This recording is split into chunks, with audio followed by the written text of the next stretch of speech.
Good morning to some of you already signed in, nice and on time. Whilst we just wait for the first minute or so for people to get in, please feel free, if you're not familiar with our webinar from last time, we have a chat window where you can put in questions and we'll get to those at the end and start to just introduce yourself on the chat while I just wait a few moments before we get started on our next webinar.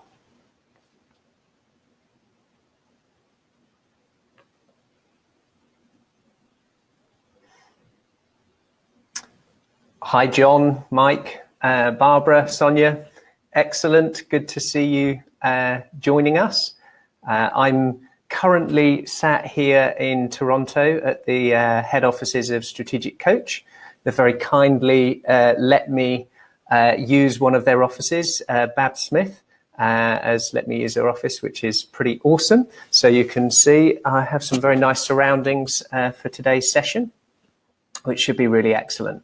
So what I'm going to do is just start to go forward and introduce, and let's get started. So this is the second one. The whole series is about leveraging both exponential technologies and thinking ultimately to achieve 10x growth. 10x growth can be in a whole variety of ways, whether that's your impact, your reach, free time, revenue. It can be all sorts of areas, but it's the difference between thinking perhaps linearly and exponentially. So a few of the sort of fundamentals of how we like to run our webinars. You will see questions are welcome. Add them into the chat window. Some of you have already started to introduce yourselves, which is excellent. One of our team will round them up at the end, and we'll see if we've got time to answer a few of them, which would be excellent.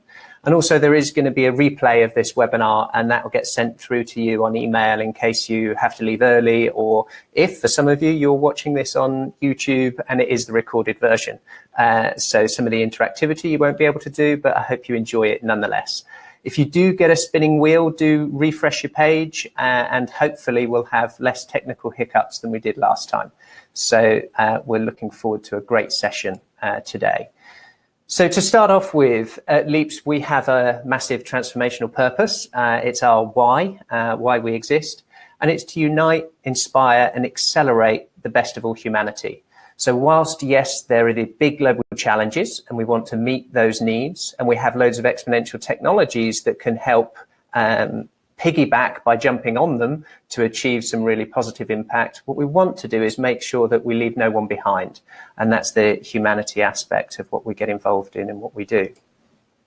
Specifically, today's session, we've got a few core focus areas. So we're going to talk through our concept of what exponential leadership is, what the difference perhaps between normal leadership or entrepreneurial leadership, that real ability to think at scale. We're going to then take you through mindsets for innovation. These are 8 specific mindsets that we've developed here at Leaps Innovation that we feel are fundamental to empower and power up innovation at the right scale. We're going to introduce the concept of 3 horizon thinking, where that's come from, how you can use that and leverage by understanding it, what you're doing, both for yourself, your team, and your whole organization. We've also got a really wonderful opportunity of a live Q&A piece with Jodie Rogers. She's founder and CEO of Leaps People, a really exciting partnership and something new that I want to introduce to you today. And we've got the same resources that we're going to have at the end of this series, a whole set of them that'll be coming to you. So these are things like our project canvas. We've got mindfulness and meditation tracks for creativity. Some more detail on the 3 horizon framework that I'll be running through, thinking at scale, our mindset scorecard. So we've got a range of different assets that we will be sharing at the end of the series of these. So the next piece, I just want to get straight in there and ask you as an audience what your thoughts are on a quick little poll. So how prepared do you feel your organization is for all of these exponential changes ahead? So I'm just going to give you a moment. You should see it in the window there for you to vote on this.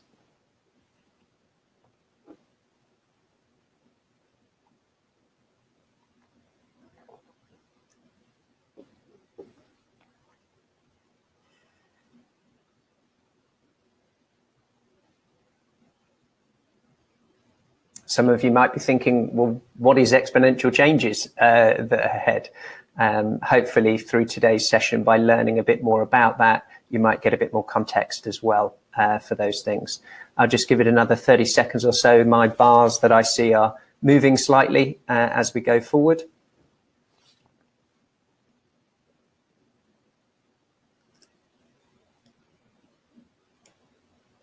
Okay, so I'm going to end that there.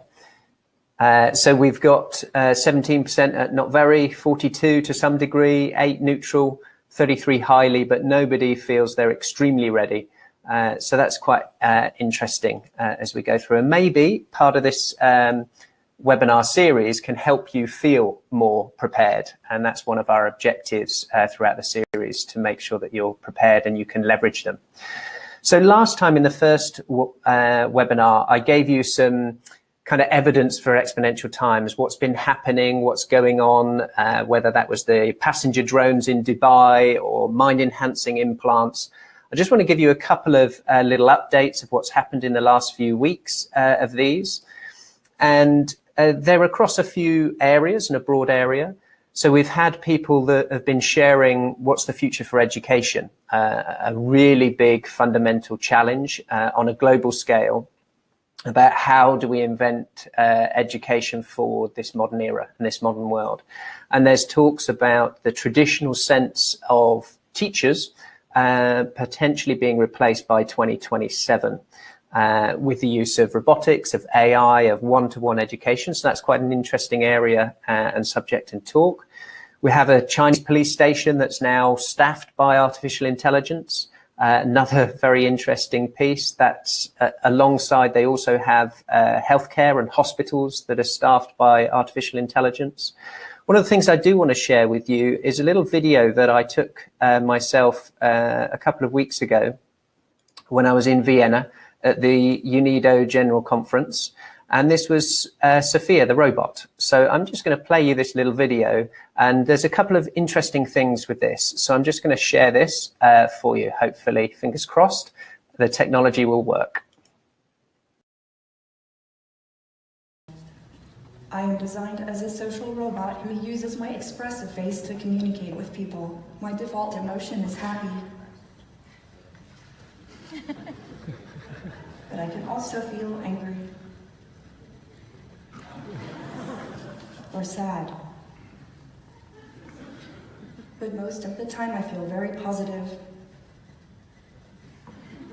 I would like to live and work with humans to understand them and build trust with them.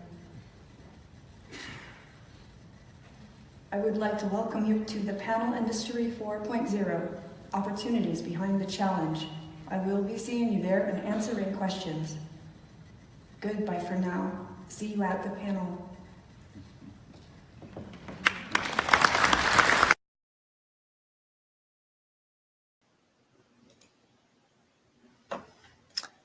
So hopefully that worked and you can hear me back. Just let me know in the chat that I'm back and you can hear me. I think what's interesting about that for me is, so this is Sophia, who was given citizenship in Saudi a little while back.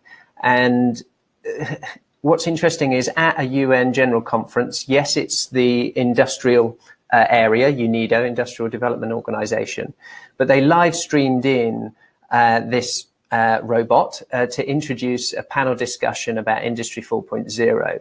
So it was really interesting for me to see that that's actually being used and in a variety of ways. And it really is a sign of the times of that statement. And perhaps we will be seeing more and more of this happening, and seats at the table for leadership and seats at the table of boards will actually be for software, for AI, for robots, and they will be considered an equal and valuable part of how the organizations and our companies move forward. So I want to shift now a little bit into entrepreneurial leadership for that. This was back in 2004, a statement, you can all read it, I don't need to read it out for you, about their interpretation of what entrepreneurial leadership was. And that sense of being proactive, about being innovative, about optimizing risk, taking responsibility and managing change. So all of these sorts of things are very interesting, and I think a lot of that absolutely applies. But for me, the fundamental difference that we need to perhaps go a step further than this for the future of leadership. And we need to start to think about exponential leadership and this ability to think at scale. We've been brought up in this linear world, how pace, how quickly, how we educate, how fast change is happening, and what resources we have at our disposal and what we can use to grow our businesses and grow our social enterprises or impact that we want to do.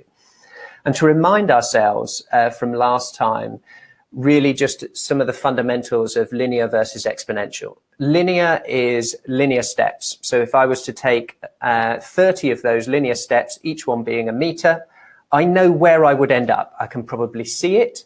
I've got a good understanding of what it will take to get me from here to that 30-meter point in the distance. What energy, what resources, how long it might take, all of those sorts of things I can kind of predict. And I'm used to that type of sense of feeling.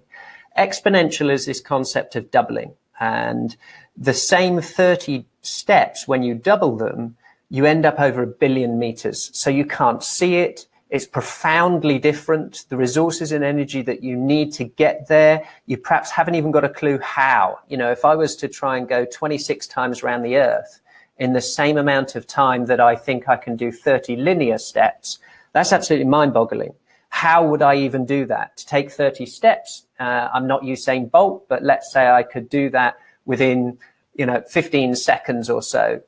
How on earth could I get around the world 26 times in 15 seconds? What's the technology that exists to do that? Is that teleportation? Is that all of these things? So exponentials is incredibly hard for us to really grasp and take the difference between theoretical and mathematical pieces and put it into real life. And this has started to exist both in nature, in certain areas, but now in these technologies where we're getting nested exponentials, where things like quantum computing and infinite computing, together with robotics, together with AI, together with sensors, all of these things are accelerating the sense of what is possible. So in terms of leadership, I want you to remember these numbers, really, really important numbers. So if we double something once, the impact is 2 times. It's twice as big. If we double 10 times, it's 1,000 times bigger. 20 times, that's 1,000,000 times bigger, and 30 times, we're talking about 1 billion times bigger. So these are really, really big numbers, and as exponential leaders, we need to get familiar with that, get more comfortable with understanding this concept and these numbers and what impact it would be. Because if you were to increase your output, your productivity, your client base, the number of products you have, whatever it might be, by 1,000 times, by 1,000,000 times, what you have today and what you did yesterday isn't going to be as useful. The strategies you had, the space you had, the physical warehousing, the computers you had, the people you had, the things you used might help you if you were going to grow 10% or 20%. But if you were going to go 1,000 times or 1,000,000 times in a short space of time, perhaps 2 to 3 years, 5 years, even 10 years, 10 years time, growing 1,000,000 times bigger, wow. That's going to be a really both scary ride, but equally exciting ride about embracing what is to come.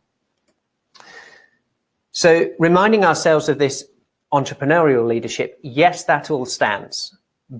Having a common goal, having the behavior to optimize risk, innovate, taking responsibility, managing change. But the fundamental difference for the time that we are now facing, these exponential technology era, is that you need to be able to think at scale, and you need these factors, in our view, these attributes. So somebody who is a blend of all of these, a futurist, somebody who is adaptable in the way that they experiment, a technologist and a very specific one of those, so a BET, broad exponential technology understanding, and in our view also a humanitarian. So I'm going to take you through these 5 areas and attributes of what we believe exponential leadership, that we need to go that step further. We need to start to think of this fundamental shift of at scale, what does that mean and what do we need to have and how do we prepare ourselves for that or prepare others, and both the expectations of things like head of innovation or board people at organizations. You need to start to look at these areas of attributes. So the first one about being an innovator. So yes, that's somebody who introduces and fosters an environment for methods, ideas, or products to thrive. So this is not necessarily an inventor, somebody who has the ideas or creates it themselves. An innovator, in our view, is somebody who provides the foundation for that, the environment to embrace it and foster them. And for us, for Exponentials, someone is seeking to go for moonshot thinking. So if you remember in the last webinar, we talked a little bit about moonshot thinking. That's a goal that is so big, you don't know how to get there. That's the fundamentals of 10x thinking. You're going to need a breakthrough in technology to solve this moonshot. So in terms of the innovator of exponential technologies, somebody is going to drive those breakthrough and look for impact value creation at high scale. And you'll notice there that I've got H2 and H3. Those are the different horizon thinkings, and that's their happy place. And we'll run through a little bit of that as we get deeper into the session today. The second piece that I want to introduce you to is a futurist. Okay, so what is a futurist? I consider myself a futurist, and it's somebody who actually studies the future, looking to make potentially predictions. But what's different is not making those predictions by calculations on a linear thinking and a linear model, but looking at exponentials. So you're predicting where the puck is going to be. Talking about Siri, for example, the people that created that were doing so knowing that the technology would catch up in 2 to 3 years' time. So they weren't building it on the technology that was available today, but they were conceptualizing and building the strategy in place to align and collide with the technology in the future 2 to 3 years down the line. And that's then enabled them to be bought by Apple of those things. So a futurist in exponential times is one that understands exponentials and each of those technologies within it. The next piece is adaptable and experimenter. So all of the things that we've had in our past has often been where we look to for the future. So we look at research, we look at analytics, we look at the data, and we try to predict, if you're in a linear mindset, where that 10% shift and change might be. How can I add some more customers? How can I extend my core product and add an extra service in it? How can I extend that same product and just tweak it and do the version 2, version 3? That's very helpful for small step incremental changes. For the future, this exponential future and era, we're going to have to embrace experimentation. We're going to have to embrace imagination. So we're going to move from an information age to imagination age. So that whole approach to blend some of that scientific approach to determine something and continually being open-minded to new methodologies for rapid validation and testing. We may think we're open-minded, but very, very few people are. You know, we tend to look at the same habits we've done before and open-minded within our channel and limitations. So how we might embrace the strange, look for serendipity events, all of those things to be rapid in the way that we experiment and running. So that's our shift on, you know, failure and fail fast, that you're going to be experimenting. The next piece in terms of a technologist. So traditionally, a technologist often had a very specific area of expertise in one given technology. My belief in terms of leadership is not about a specific area of knowledge of technology, but one that's more about a broad understanding of Exponential's technologies themselves. So from AI to robotics to the Internet of Things to sensors, having a broad range of that, even leveraging the crowd, what's possible within leveraging the crowd of both solutions and crowdfunding and all of these areas. So we would like to coin this, technologist bets, broad exponential technologists, and we feel they're going to be fundamental for the future of leadership. And finally, a person who seeks to promote human welfare. So this sense of change that's going to come about us so quickly, it's going to move the rug from our identity, from underneath us. We're going to start to question who we are, what it means to be human, what our purpose is. and we're going to see a huge potential risk about the welfare for humanity.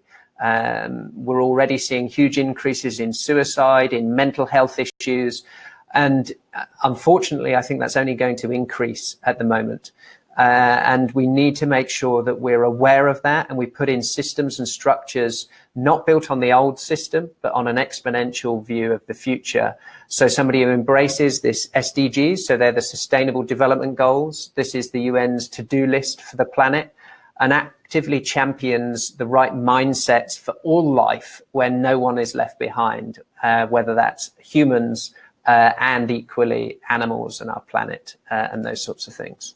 So in summary about exponential leadership for this sort of first 20-minute section, what we're looking for is a blend of these 5 attributes of an innovator, a futurist, somebody who can adapt and experiment rapidly, a technologist that's a broad exponential technologist, and a humanitarian.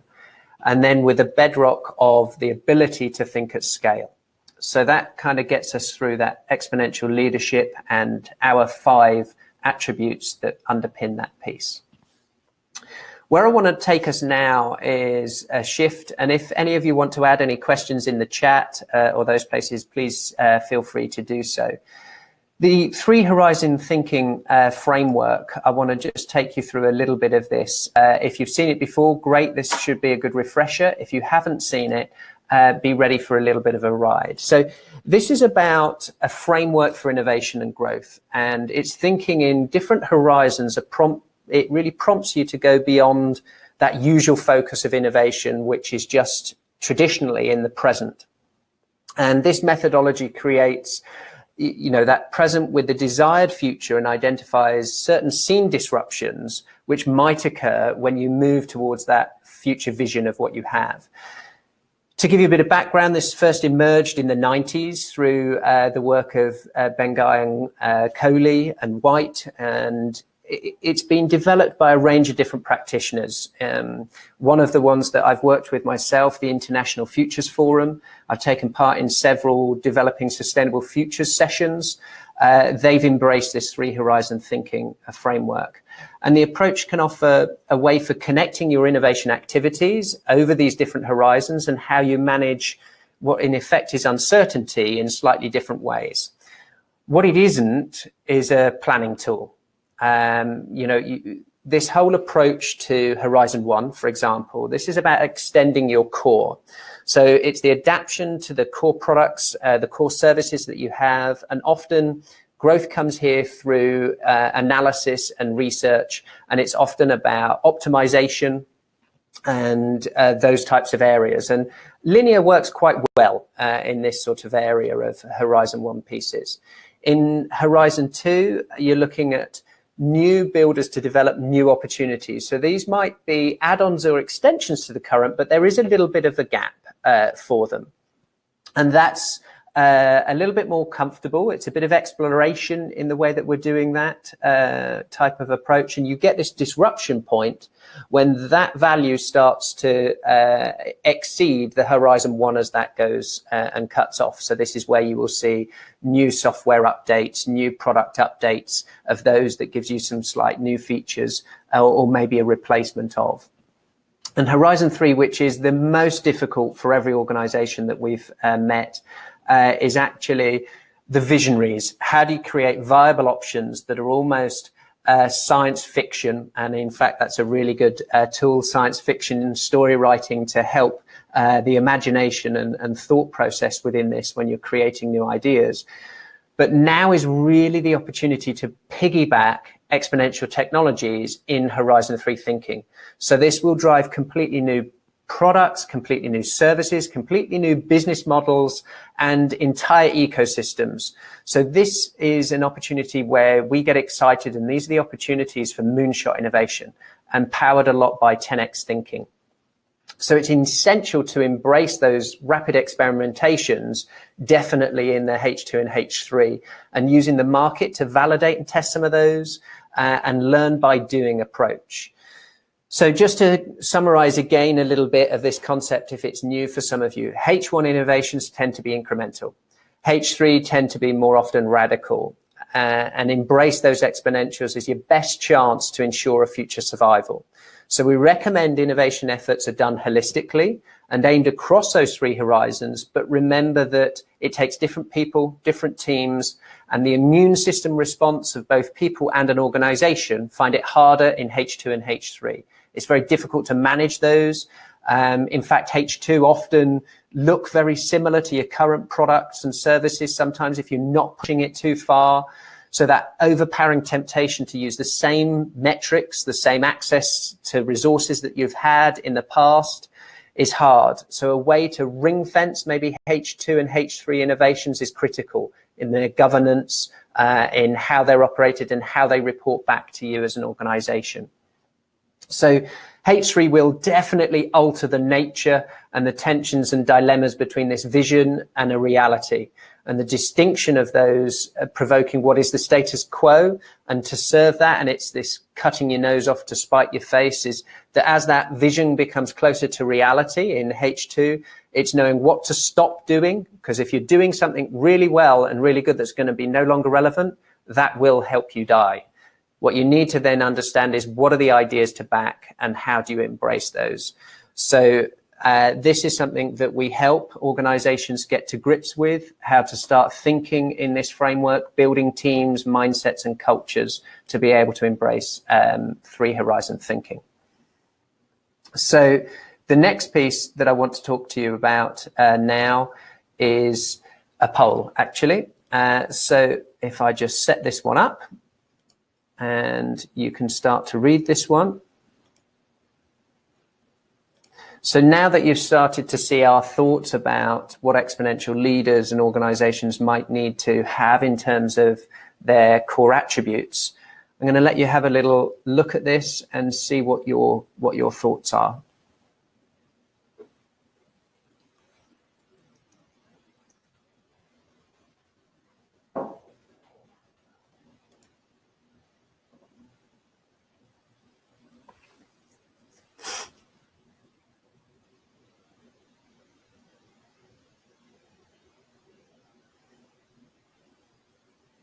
I know the options are a little bit longer to read, so I'm going to give you a few more minutes.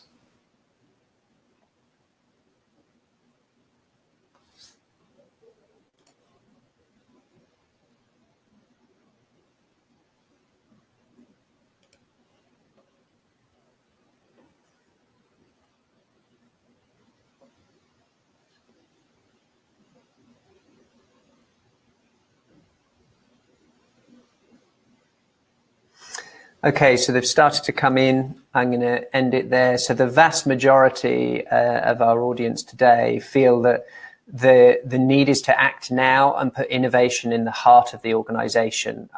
Personally, I couldn't agree more. I think the age for innovation is absolutely right now, and the opportunity to piggyback these exponentials. We're at the knee of the curve. And the knee of the curve in an exponential means that we're going to see such a ride of new things that we've never seen before, both in business models, in products, in innovations. And innovations is innovation is a word that potentially will be redefined itself in exponential times.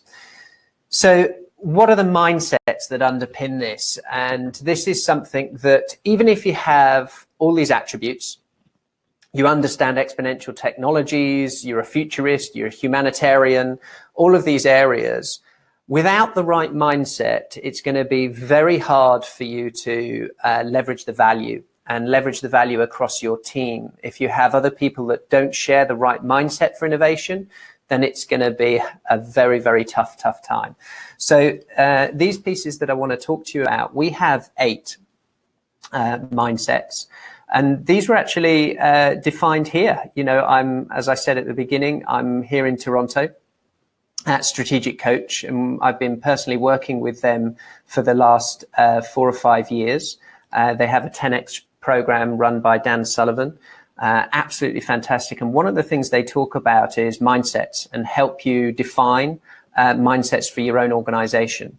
So these are the 8 that we created, and we've been using them to underpin everything we do at Leaps in terms of who we hire, who we partner with, when we run our sessions, that we start to look at introducing the culture and the mindsets that are going to help us achieve the breakthroughs that we want to do, whether that's breakthroughs in process, whether that's breakthroughs in launching new propositions or how you communicate, whatever they may be.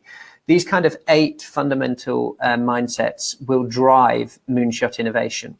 So I'm going to take you through a little bit more some of these. And in fact, we were going to share the mindset scorecard at the end of the series. But what I'll do is I will have the mindset scorecard sent out to you all directly after this webinar so that you can have a look at the Leaps mindset scorecard. So as we delve into some of these, the full sort of manifestation of some of these, if we, for example, look at curious and always learning, you actively pursue knowledge, are filled with energy when you discover insights and find new opportunities to apply, measure, and share them. Things like ambitious with a sense of global purpose. You know the best is yet to come. Committed to building a better future, and you have the courage and grit to leave a positive legacy for all of humanity. So what we have within this scorecard is a way in which of understanding where you sit. Many organizations and brands we come across have a variety of different things. Yes, they have their vision, they have their mission, they have their values. Now this other thing, what's bloody mindsets? Well, mindsets, just to give you a little bit of background to this, mindsets are, in our view, a muscle. They can change. They are not, they're not a replacement of. It's a belief that orientates the way in which we handle situations.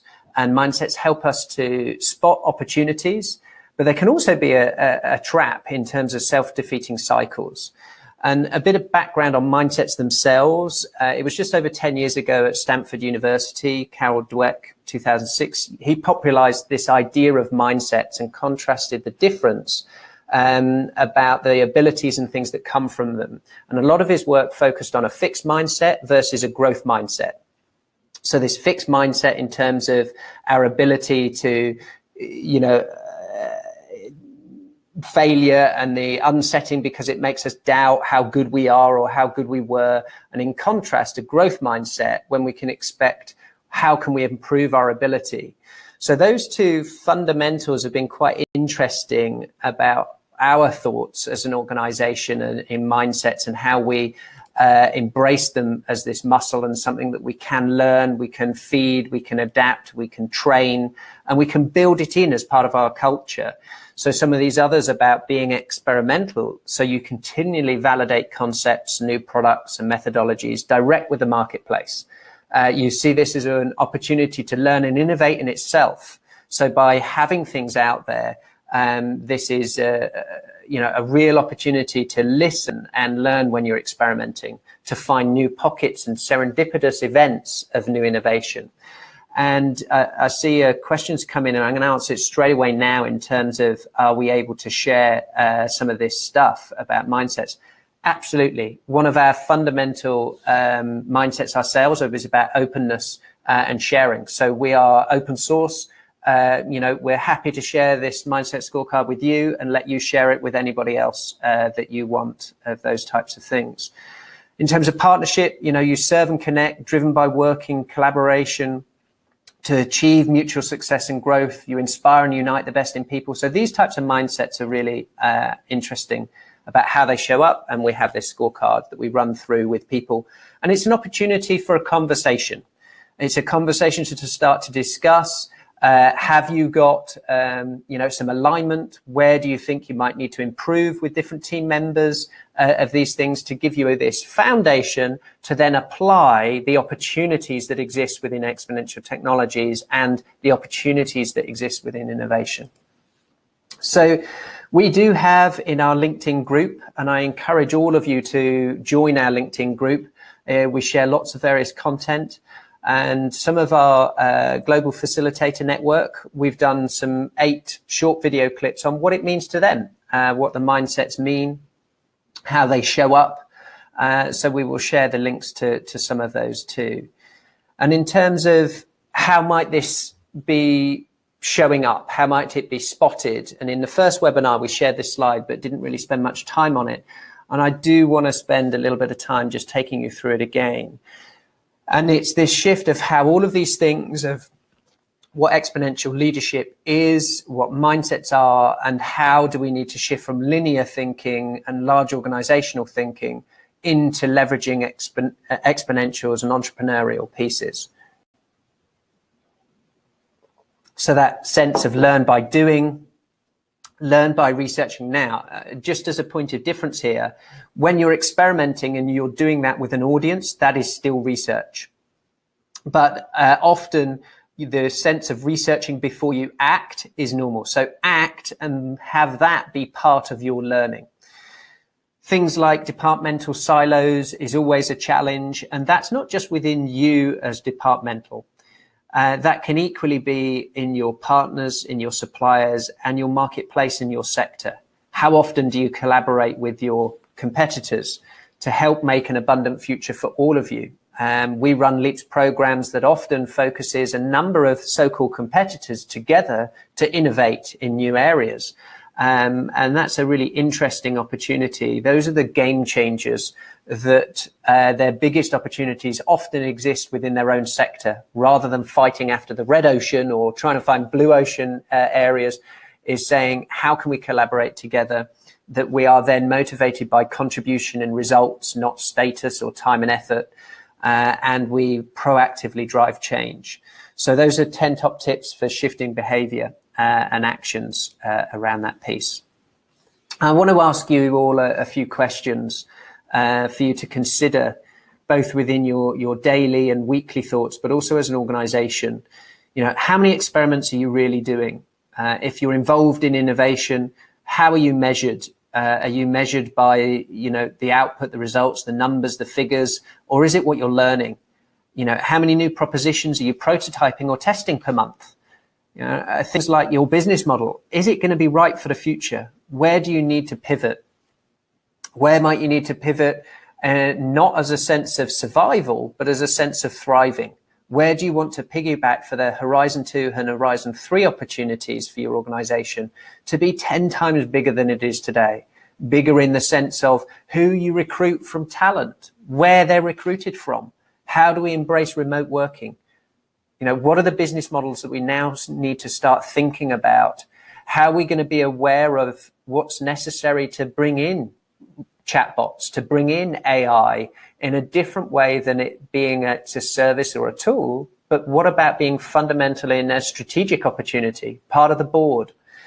Where are your Horizon 2 and 3 breakthroughs going to come from? From who, from where, and from when? At LEAPS, that's something that we've been helping organizations start to think about exponentials, start to set up these environments and foster these environments, that it's not all ideas are good. Of course they are. But what are you going to do with them? How do you know which ones to back? How do you evaluate them? How do you prioritize them? And how do you do more with less in terms of testing them and validating them to then know those are the ones we want to back and put resources into? And fundamentally, does your team have the right mindsets for innovation? Do they even know what their current mindsets are? How do they evaluate them? And how do they foster this shift and change that's required? So how might LEAPS help you do more with less? Something we love doing within that. So we've got an opportunity. I'm hoping that Jodie is in on the line with us, and we're going to talk to her a little bit about what she's seeing in the marketplace, what some of her experience has been. And before we do that, I'm just going to play you a little video of Jodie in action, and hope that this all works lovely. And we come back to then a live opportunity with Jodie and I to have a little conversation. So here we go. Enjoy.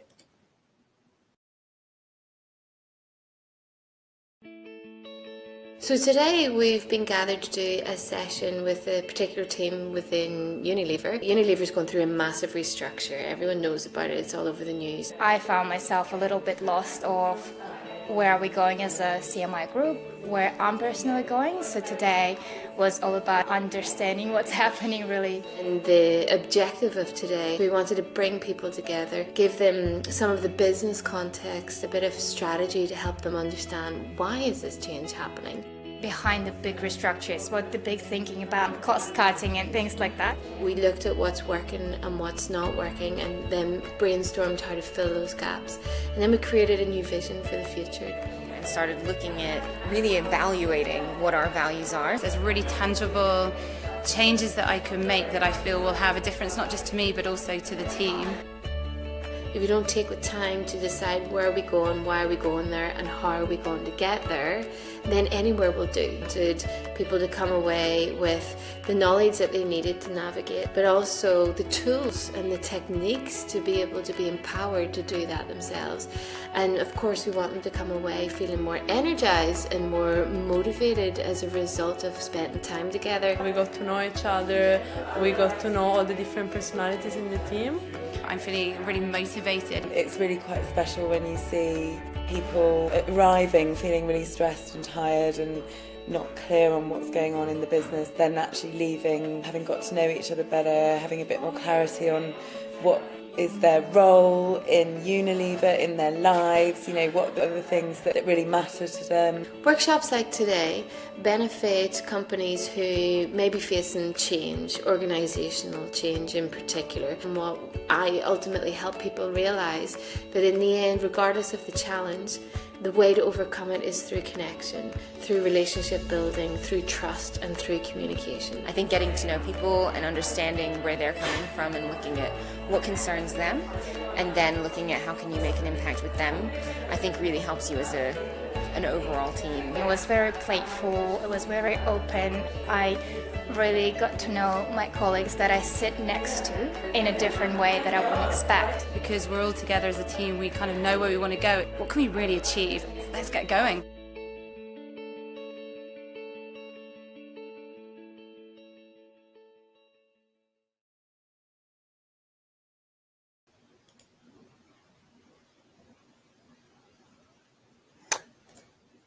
So hopefully I am back, and we should have, with any luck, Jodie joined in on the line. I don't know if you want to pop your video in. Excellent. Hello.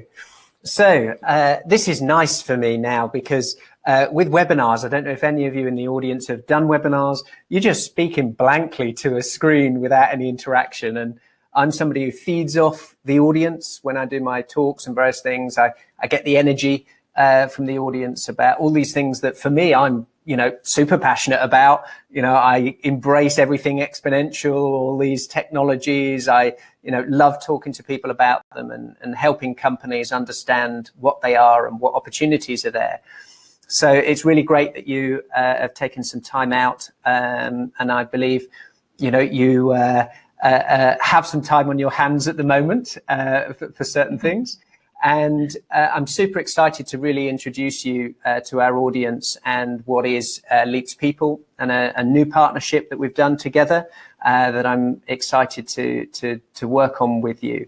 And to start with, really, what I wanted to open to you was taking both our thoughts on exponential leadership and mindsets. Perhaps give me some things about what you're seeing inside organizations, some of the challenges that the people are really facing, not just these technologies and innovations, but actually what's the effect on people, and tell us some of your thoughts and experiences there.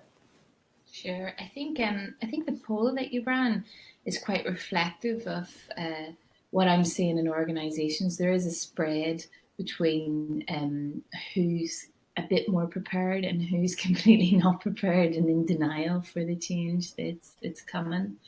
But in terms of the impact on the people, I mean, ultimately as humans, we're not really that good at change. So the faster it happens and the more that we face, the more we tend to freeze up.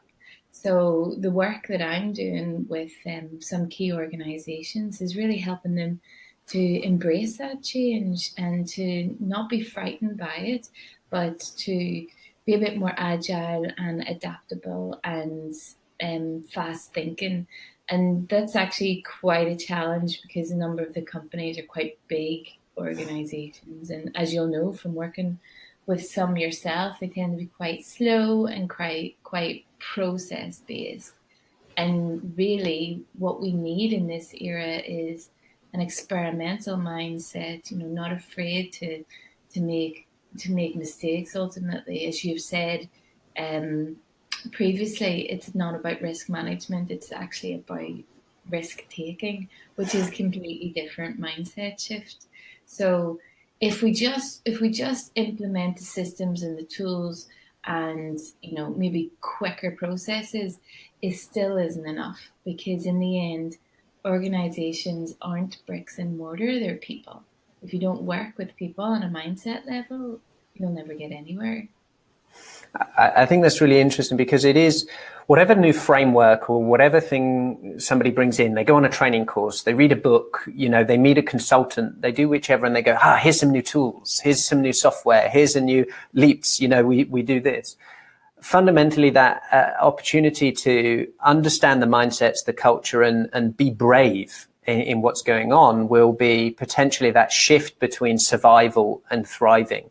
And it is a sense at the moment where it's maybe something that, it's happening to us rather than we're part of it, that this technology might be at a certain distance, or this change might be at a distance. Where have you seen some good examples of where that connection to both people and maybe purpose and the visions of the future are really working? Where's some good examples that we might be able to learn from, that we could all do perhaps slightly better? Yeah, I think some of the work that I'm doing at Unilever at the moment, because they're so big, there's pockets of really good case studies, I suppose, of where they're doing this well, and some where they're doing it a little bit less well. But I think ultimately, when we're working at that kind of level of people, at the mindset level, that's when we're really seeing a shift.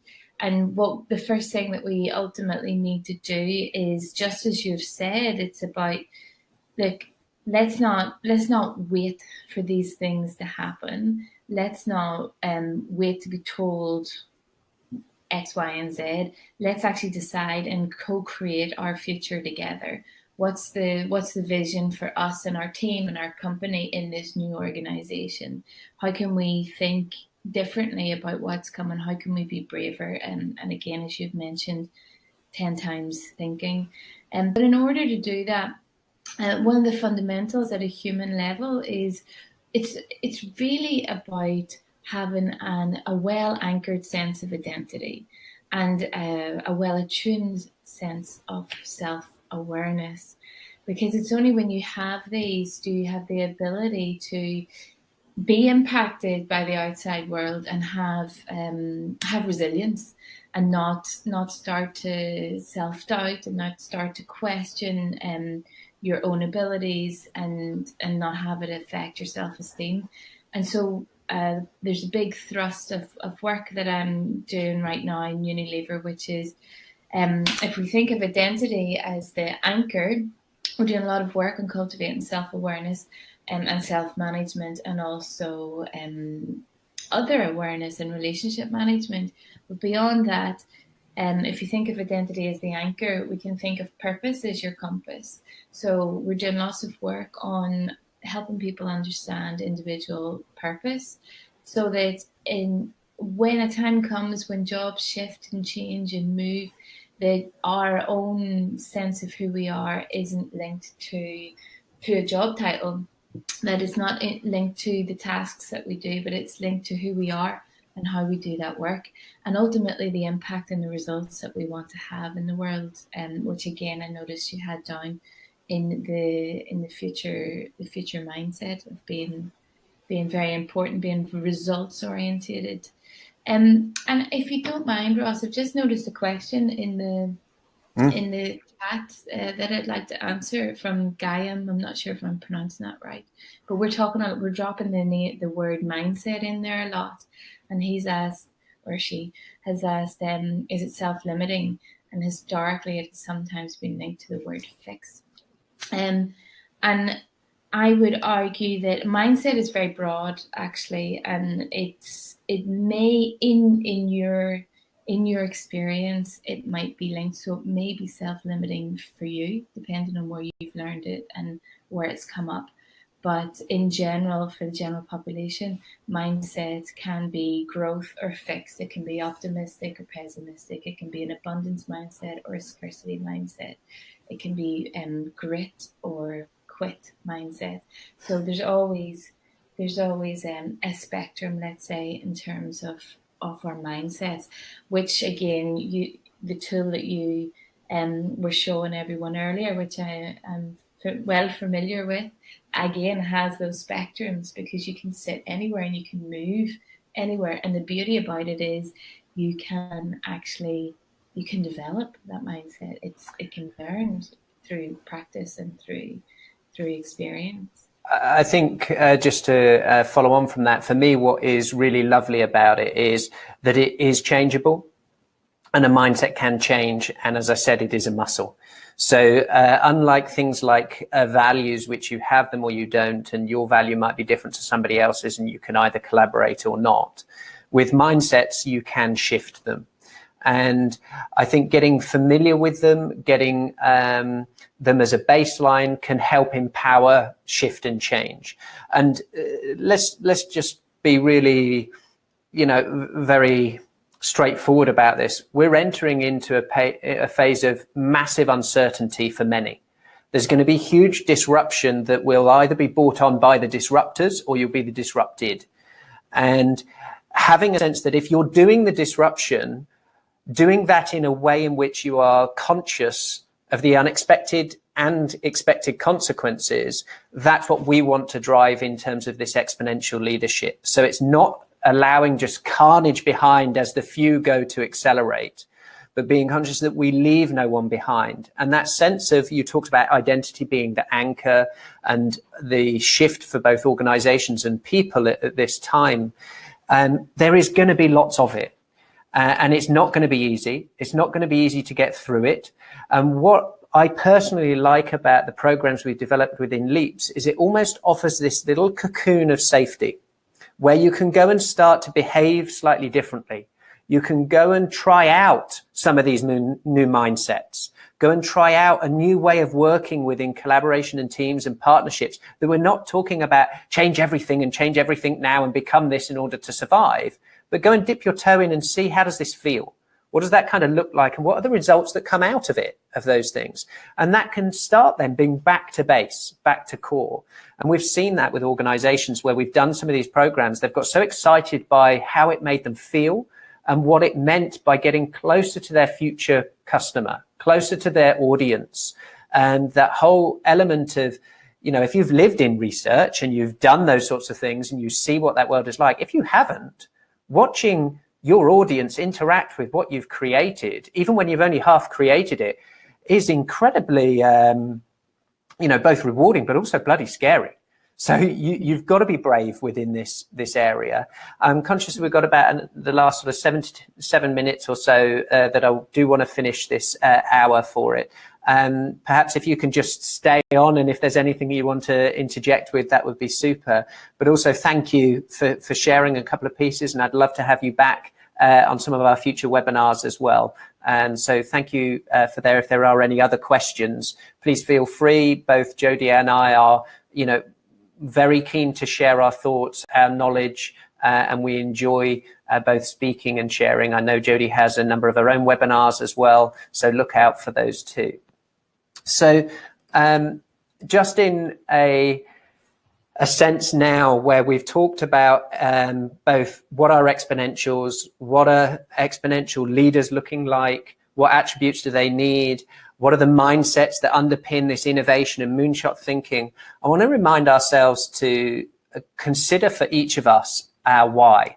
So Jodie talked about purpose being the compass. So if identity was the anchor and, purpose is our compass, what are we here for? What are we doing? And it might not be anymore to serve this job. This was our skill set. This is what we were trained in, and we go and operate that. Many of us are already operating as blooming robots, let alone being replaced by robots. We're behaving like them.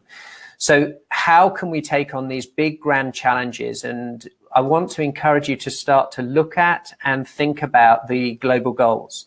These are a wonderful way to start to expand your thinking. So beyond yourself, your family, your town, your state, your organization, but in a global sense. And these 17 goals that have been running now since 2015, and it runs to 2030 as an agenda, are hugely encompassing. And this movement and rally cry and rally call to say, what are we doing in these areas? Underneath these 17, there's 169 sub-targets, whether that's the ones within gender equality or quality education, good health and well-being. All of these areas, there's something that it's not about going and finding one. It's understanding who you are and then finding where does this sit within here, that you can then find other like-minded people, other people to collaborate with, other people to think on a much bigger, grander scale, and know that you can have a dent in the universe. You can if you believe so. So having that mindset, then coupled with some of these global goals, for me personally, I've talked about it in the past, over the next 23 years left of my 25-year plan, I want to personally shift 1 billion people in a positive way aligned to each one of these. I can't do that alone. In fact, it's so big, I haven't even got a clue of how of some of these things. But having that moonshot and that ambition, I'll start to discover the people that I can collaborate with, the joint ventures that we might do, the projects we might lead. So go and have a look at it, globalgoals.org, start to get familiar. Your organization might already be doing things, but it just doesn't even realize that that applies to some of these. And that will unlock you to new partnerships, maybe new funding, new opportunities, new ideas, when you start to look beyond the ground and you start to expand your horizons by looking at what's out there in the world.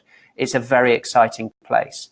And as an example, just a couple of weeks ago, I mentioned we were in Vienna at the UNIDO General Conference. And the whole piece, yes, it had things about gender equality, about sustainability, about industrialization in Africa, all of these things, adopting Industry 4.0 and VR experiments to actually show what's the impact in Armenia and the families there. How can I live that? Sticking on some VR goggles and seeing it was really wonderful to see. And we loved supporting them in that piece.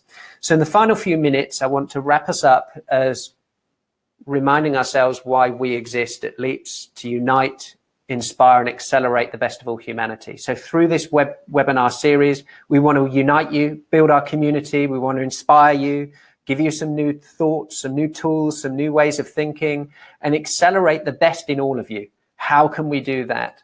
And what can we support you with? So as a final poll question, I'd just like to ask you one final thought here. And this is starting to think about what kind of barriers do you feel exist?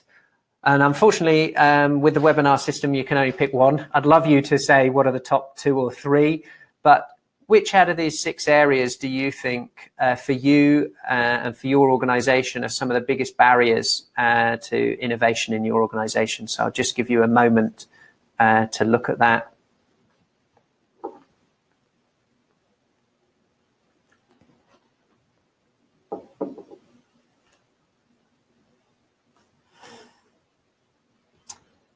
Okay, if you haven't picked yet, I'm going to give you 5, 4, 3, 2, 1. Okay, I'm ending the poll. So a lot of you feel that funding and investment is a big barrier, and then equal across many of the others in terms of leadership, willingness to take risks, and mindset and culture. So that's potentially something that we can look at for future areas of support and content about how we might be able to unlock you to funding and investment. And in fact, exponential technologies are powering the funding and investment at a new rate and a new level that is super exciting about where the tectonic plates are shifting. So it used to be governments, large organizations and big R&D departments. Now it's in the hands of just one individual can gain the funding and investment if they know where to look and how to communicate with those people. Really exciting times. So I'm aware that we're in the 1 hour piece. So to remind ourselves, we looked at exponential leadership, this ability to think at scale, those 5 attributes that we feel are core. The mindsets for innovation, I'm going to share with you the innovation scorecard, mindset scorecard. 3 horizon thinking, where are your breakthroughs going to come from? What kind of people and teams do you need to do? And if you want us to come in to work with you or your departments to start to think about that through stimulation of both technologies or processes or tools or even the mindsets, we love to do that. We had a great opportunity to meet Jodie. I'm super excited about what we're going to do together next year. And all of those bonuses of packs. So what's coming up next? It's going to be a little bit of a break for Christmas and January. In fact, I'll be going to the Abundance A360 in January in LA. So I'll be bringing some of that back in February. But our next one is the 1st of February. And this will be looking at methodologies for rapid experimentation. And that could even be, experimentation of how might we get funding and investment. What a great opportunity to run a leaps and a piece around how might we do that instead of it being internal stakeholders and fighting for budgets. Where could we look for funding and innovation and investment in different ways? That would be interesting. So methodologies for that. You're all signed up for these, so you will get reminders. But in the meantime, for that, what I want you to do, ask yourself again, how many experiments are you doing? How many new propositions are you prototyping or testing this month?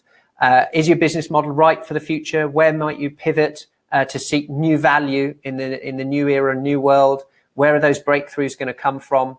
And do you have that right mindset? How could you achieve that right mindset and start to pick up on the habits that can feed you a mindset for innovation and feed you a mindset of abundance and growth, not fixed? And we can help you do more with less. So yes, we have innovation programs. They're as simple as 1-day programs, which it might be you've got an idea that you want to accelerate and get impact into the market and not take 18 months to launch it. How might you launch it in just a few days? What would that look like? How would you get it validated in the marketplace? What would your positioning be? What would your pricing be? Maybe it's actually just more, the fundamentals than that. What technologies exist? How can those drive innovation? How can we build those mindsets and culture for innovation? You might have a department or a few individuals. Are they achieving what you want them to achieve? How do they manage internal stakeholder management of their mindsets that are required? And of course, our original programs that we've got loads of stuff about those. So please do, make time for the next webinar, discuss any LEAPS programs that you might be interested in. Developing those new propositions. And a last plug, I am in the nice stages and right in the thick of Moonshot Innovation book. We are working on the Game Changers section in terms of some chapters around where exponential technologies have already leveraged some achievements on the global goals, on those sustainable development goals. So if you know of anyone who might be a candidate to be featured in there, we've got the opportunity for 8 game changers to be featured in one of the chapters. And you can pre-order the book and find out a little bit more about it on moonshotinnovation.co.uk. So head on over there. I'd love you to pre-order it. It will be coming out next summer. I might even be able to get it out a little bit earlier if possible. There's all my contact information. I'm really grateful that you have joined us. Super excited that we've now done our second in the series. We've gone slightly over. Thank you for those that have continued to stay with us. Please feel free to share this with anyone you think it's relevant for, and contact me on all of the options there. And I look forward to collaborating with many of you in the future. Take care. Let's just have a quick look if there are any questions that have been highlighted from people. I don't know if any of our team have spotted any that are there. Let's just have a look. Yes, there is a video recording of the event available that will be shared, which will be great. So let's, tech was perfect this time. Oh, I'm so pleased with all our preparation and testing. Maybe I need to come back to Toronto every time to run it as well. I'll have a word with strategic coach, see if I can run them all from here. Wouldn't that be wonderful? Have a great Christmas break, everybody.